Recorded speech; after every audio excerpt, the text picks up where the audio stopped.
नमस्कार, बहुत स्वागत आपका। मैं हूं आपके साथ राधिका चौधरी। चलिए, वक्त हो गया है सुपरफास्ट अंदाज में तो बड़ी खबरों का। देश में कोरोना की रफ्तार बेकाबू हो गई है। 24 घंटे में रिकॉर्ड 1,68,912 नए मामले सामने आए।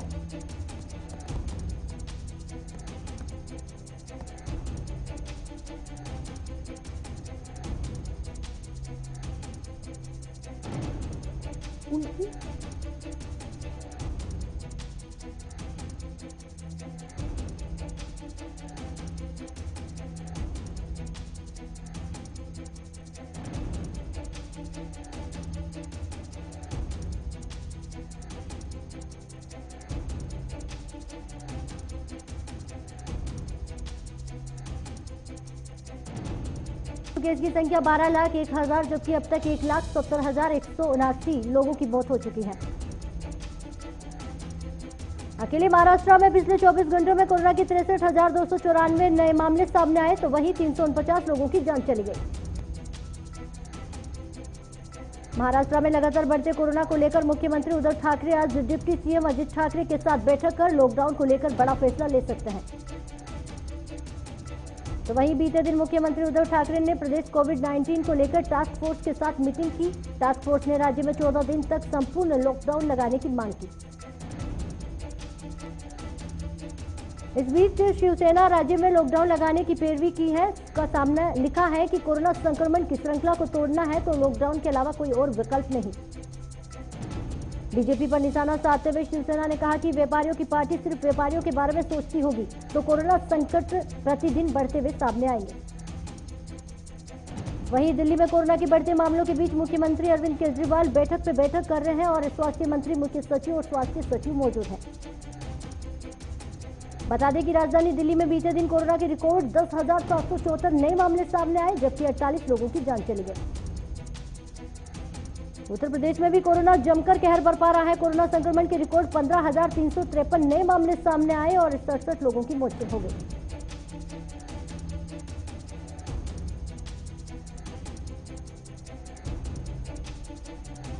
यूपी में कोरोना मरीजों की बढ़ती संख्या को देखते हुए मुख्यमंत्री योगी आदित्यनाथ एक्शन में आ गए हैं। सीएम योगी ने आज शाम मंत्रिमंडल की बैठक बुलाई है।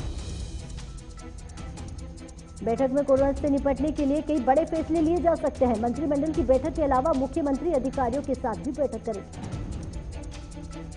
मुख्यमंत्री योगी आदित्यनाथ ने राजधानी लखनऊ के कंटेनमेंट जोन के सभी घरों को सैनिटाइजेशन करने के आदेश दिए। सुप्रीम कोर्ट में भी कोरोना ने दस्तक दे दी है। सुप्रीम कोर्ट में 50% से अधिक कर्मचारी कोरोना की चपेट में आ गए। कोरोना के बढ़ते खतरे को देखते हुए अब सुप्रीम कोर्ट के सभी जज वीडियो कॉन्फ्रेंसिंग के जरिए अपने निवास से ही सुनवाई करेंगे। केंद्रीय मंत्री डॉक्टर संजीव बालियान कोरोना की चपेट में आ गए हैं। उन्होंने ट्वीट करके खुद कोरोना संक्रमित होने की जानकारी लोगों को दी।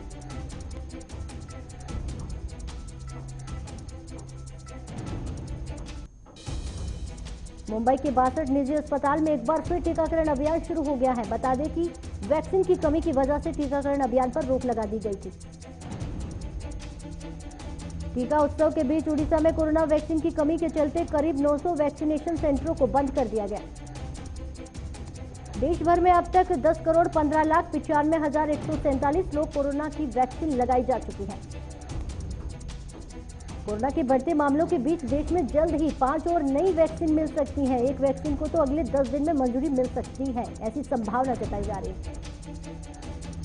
कांग्रेस नेता राहुल गांधी ने ट्वीट करके कहा कि कोरोना वैक्सीन सबको लगाई जाए, सबको सुरक्षित जीवन जीने का हक है।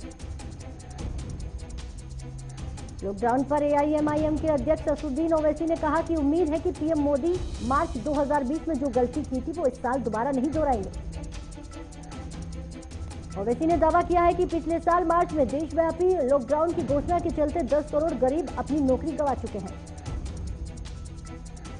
गुजरात में कोविड-19 के मामलों में तेजी को देखते हुए रविवार को राज्य के कॉलेज और 30 अप्रैल तक बंद रखने के निर्देश दे दिए। देश में कोविड के बढ़ते मामलों के बीच केंद्र ने रेमडेसिविर इंजेक्शन और remdesivir active pharmaceutic ingredients export को प्रतिबंध लगाने की घोषणा कर दी। कोरोना के बीच हरिद्वार के महाकुंभ में आज दूसरा शाही स्नान हो रहा है। शाही स्नान में तमाम अखाड़ों के साधु संत आस्था की डुबकी लगा रहे हैं। हर की पौड़ी पर श्रद्धालुओं की भारी भीड़ उमड़ी हुई है। भक्त सुबह से ही आस्था की डुबकी लगा रहे हैं। भीड़ होने की वजह से कई जगहों पर कोरोना प्रोटोकॉल के नियमों के टूटते नजर आ रहे हैं। सोशल डिस्टेंसिंग की पालन नहीं हो रहा है और न ही कोई मास्क लगाते हुए नजर आ रहा है। प्रधानमंत्री नरेंद्र मोदी आज फिर बंगाल में हुंकार भरेंगे। पीएम मोदी बर्धमान, कल्याणी और बारासात में चुनावी रैलियों को संबोधित करेंगे। पीएम मोदी के अलावा गृह मंत्री अमित शाह भी बंगाल में होंगे। अमित शाह उत्तर बंगाल के कालीपोंग में रोड शो कर धुपगुड़ी जनसभा करेंगे। तो वहीं पश्चिम बंगाल की मुख्यमंत्री ममता बनर्जी भी आज 4 रैलियों को संबोधित करेंगी। ममता नॉर्थ 24 परगना और नदिया में जनसभा करेगी। बंगाल बीजेपी के प्रदेश अध्यक्ष दिलीप घोष ने विवादित बयान दिया है। दिलीप घोष ने कहा कि शरारती लड़के नहीं माने तो कूच बिहार जैसी हिंसा को हो सकती है। दिलीप घोष ने कूच बिहार वाले बयान को लेकर तृणमूल कांग्रेस ने चुनाव आयोग से शिकायत कर दिलीप घोष पर आपराधिक मामला दर्ज करने की मांग की। हरियाणा के गृह मंत्री अनिल विज ने केंद्रीय कृषि मंत्री नरेंद्र सिंह तोमर को पत्र लिखकर अनुरोध किया है कि सरकार कृषि कानूनों पर किसानों से फिर से बातचीत शुरू करे। कृषि कानूनों के खिलाफ प्रदर्शन कर रहे किसान आंदोलन का आज 137वां दिन चल रहा है। किसान कृषि कानूनों को रद्द करने की मांग पर अड़े हुए हैं। सुशील चंदा देश के नए मुख्य निर्वाचन आयुक्त होंगे। सुशील चंदा ने 13 अप्रैल को मुख्य निर्वाचन आयोग का पदभार संभालेंगे। झारखंड के चारबासा में सीआरपीएफ ने सर्च अभियान चलाकर 10 किलो के केन बरामद किया गया है, जिसे बम निरोधक दस्तक से नष्ट किया गया। झारखंड पुलिस को बड़ी कामयाबी मिली है। पुलिस ने बहुचर्चित चिलखारी नरसंहार आरोपी को नक्सली कोहला यादव को गिरफ्तार कर लिया। मौसम विभाग ने मध्य प्रदेश के तेलंगाना, छत्तीसगढ़ समेत कई राज्यों में अगले 4 से 5 दिन में आंधी तूफान के साथ तेज बारिश होने की संभावना जताई। तो वहीं दिल्ली वासियों को भी 16 अप्रैल के बाद गर्मी से कुछ राहत मिल सकती है। मौसम विभाग के अनुसार अगले हफ्ते दिल्ली के कुछ इलाकों में हल्की बारिश हो सकती है।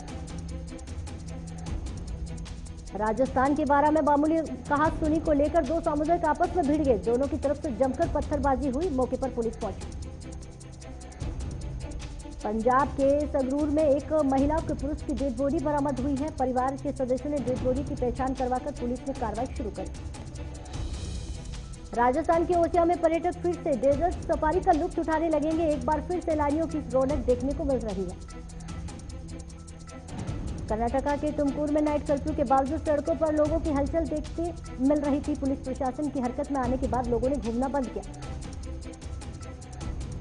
यूपी के देवरिया में कुछ दबंगों ने एक कमजोर परिवार को जमकर पिटाई कर दी और गांव में आने से प्रतिबंध कर दिया गया है। शिकायत दर्ज कराने के बाद दबंगों पर कार्रवाई नहीं हुई। राजौरी में मंडी भैंस रोड शो में 170 साल के बाद दोहरी लाइन का काम शुरू हो गया है। जिला विकास आयुक्त राजेश कुमार ने उद्घाटन किया। कर्नाटका के चामराजनगर में रोडवेज बसों का संचार लगातार 5वें दिन भी बंद रहा। बसों ने संचार बंद रहने के लोग प्राइवेट बसों और बुक करना शुरू कर दिया। कर्नाटका के बसवे कल्याण में उपचुनाव प्रचार के दौरान एसआईसीसी जनरल सेक्रेटरी सुरजीत सिंह ने सुरजेवाला की बीजेपी की सरकार को भ्रष्ट सरकार बताया। कर्नाटका के बसवे कल्याण में चुनाव प्रचार के दौरान कांग्रेस के विधायक जमीर अहमद पर एमआईएम के मतदान के लिए लोगों ने पैसे बांटने का आरोप भी लगाया। कर्नाटका में बाबा साहब अम्बेडकर सभा भवन में महात्मा ज्योतिबा फूले की जयंती मनाई गई।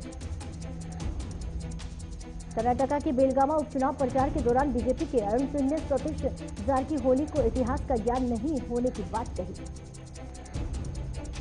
मुजफ्फरनगर में नाइट कर्फ्यू के दूसरे दिन पुलिस की सख्ती का असर दिखा। 9 बजे इस सड़कों पर पुलिस सख्ती से दिखाई दी।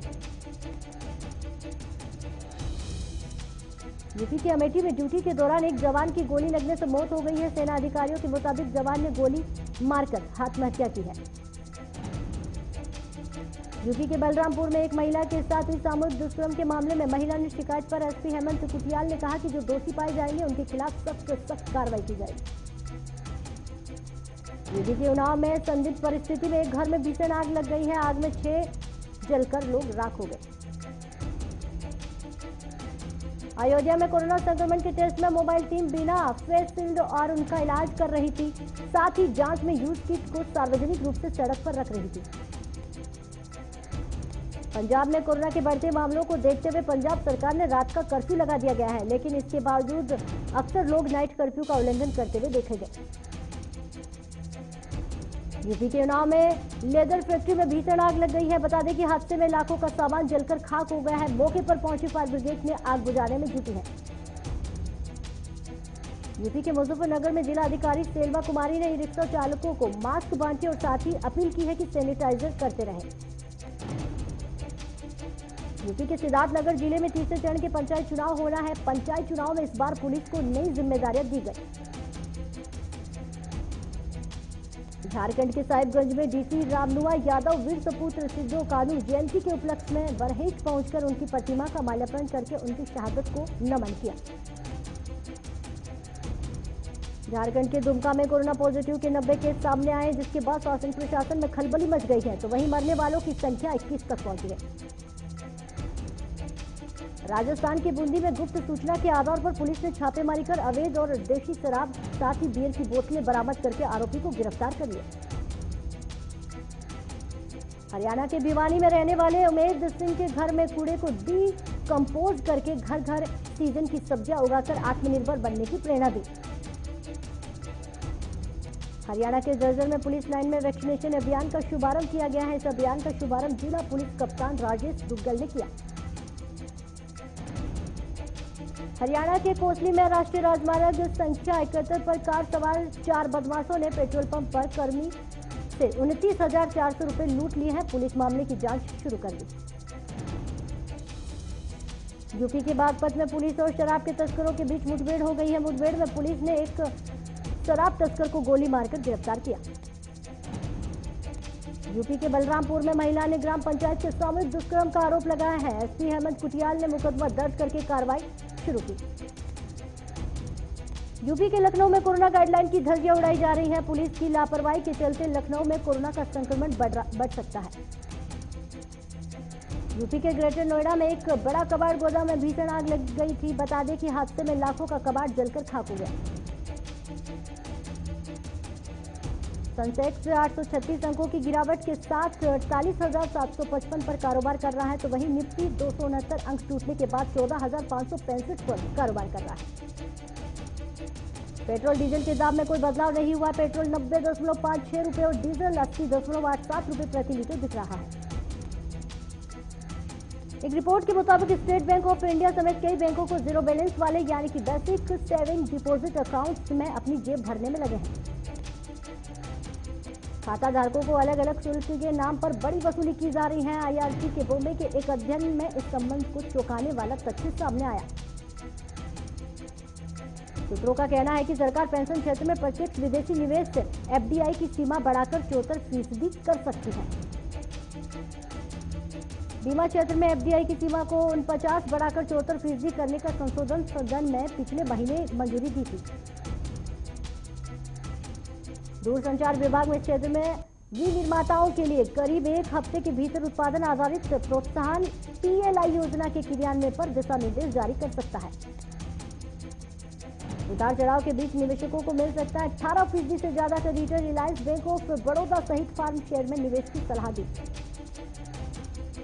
एंटी मोनोपोल के नियमों का उल्लंघन करने की वजह से ई कॉमर्स कंपनी अलीबाबा पर लगा भारी जुर्माना। बता दें कि जेकवा की कंपनी पर करीब 21,000 करोड़ रुपए का फाइन एंटी मोनोपोली कानून तोड़ने का आरोप लगा है। दुनिया में अब तक 13.66 करोड़ से ज्यादा लोग कोरोना की चपेट में आ चुके हैं। इनमें 29.49 लाख मरीजों की मौत भी हो चुकी है। पिछले 24 घंटे में दुनिया में 6.31 लाख कोरोना के नए केस सामने आए, तो इस दौरान 7,991 लोगों की मौत भी दर्ज की गई। बीते दिन 24 घंटे में दुनिया में कोरोना से हुई मौत सबसे ज्यादा मौत ब्राजील में हुई है, या 1,824 लोगों की जानें जा चुकी है। कोरोना के चलते ईरान में भी लॉकडाउन का ऐलान कर दिया गया है। लॉकडाउन के दौरान ईरान में सभी स्कूल, कॉलेज, बिजनेस कंपनियों और दफ्तर बंद रहेंगे। तुर्की में भी कोरोना अपना कहर बरपा रहा है, या पिछले 5 दिनों में 50,000 से ज्यादा संक्रमित मिले। अमेरिका के पूर्व राष्ट्रपति डोनाल्ड ट्रंप ने समर्थकों के बीच अपनी भूमिका को किंगमेकर के रूप में पेश किया गया। उन्होंने कहा कि 2022 में सीनेट के होने वाले चुनाव में रिपब्लिकन को जीत दिलाएंगे।